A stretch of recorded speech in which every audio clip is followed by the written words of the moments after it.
De kleine maar monumentale Sint-Janskerk in Hoensbroek wordt nog volop gebruikt voor katholieke diensten.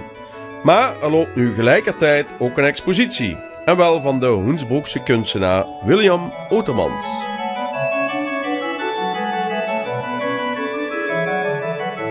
Ja, we staan hier bij het Maria-altaar. En dit is dan het belangrijkste schilderij, of in ieder geval het schilderij wat de aanleiding is voor de hele expositie? Ja, dat klopt. Dit schilderij is ontstaan naar een meditatief moment wat ik samen met pastoor Nevelstein in deze kerk heb gehad. En dat heeft ervoor gezorgd dat überhaupt deze expositie hier kan plaatsvinden. Ja. Onze gezamenlijke ervaring en ook zijn bewondering voor wat er uiteindelijk ontstaan is. Nu is altijd de vraag bij abstracte kunst, ja, wat is de bedoeling erachter? Waar gaat het dan over? Dat is nog niet zo eenvoudig uit te leggen voor een kunstenaar, denk ik. Wat is de bedoeling? Wat ik ervaar is dat ik heb een sensitiviteit voor een energie en ik geef die door.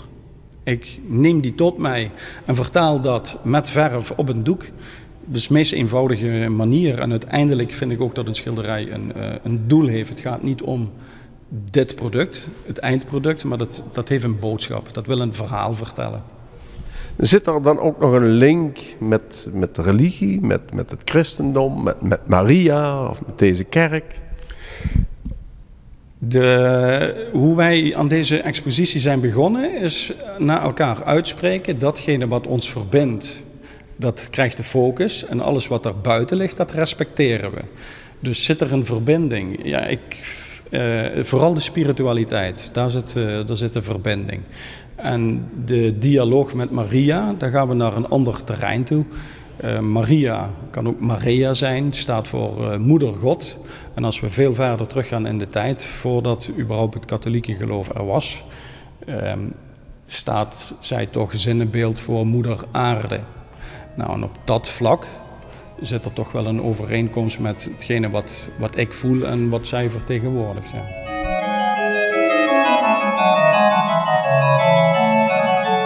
Het feit dat je op zo'n meditatief moment met de pastoor zit en dan tot deze kunst komt voor een deel. Maar dan weet je nog niet hoe zo'n expositie in de praktijk zal worden en ook hoe de mensen erop reageren.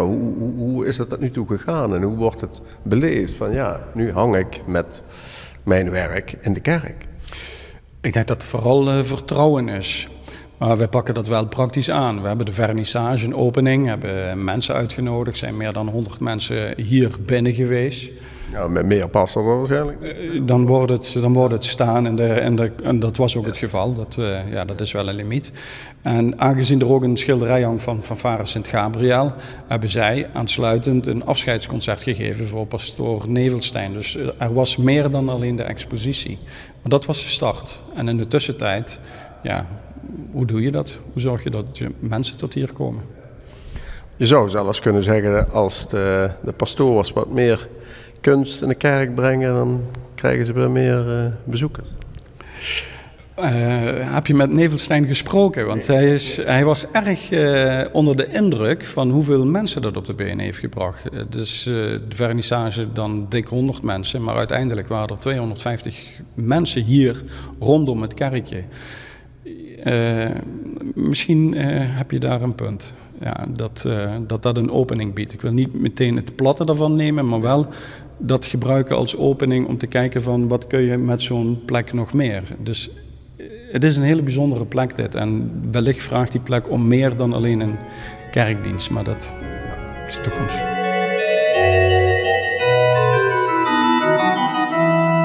Hoe opereer je zakelijk als kunstenaar? Daar moet je tegenwoordig ook aan denken.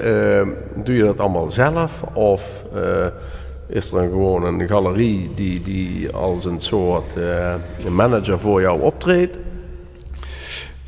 Er is interesse vanuit galeries om iets samen te gaan doen. Dat voelt op dit moment nog niet juist, maar ik heb een verleden en ik ben ondernemer, dus ik ben wel gewend om te regelen dat ik een boterham heb. Ja. En dat komt mij nu goed van pas. En het scheelt in de commercie.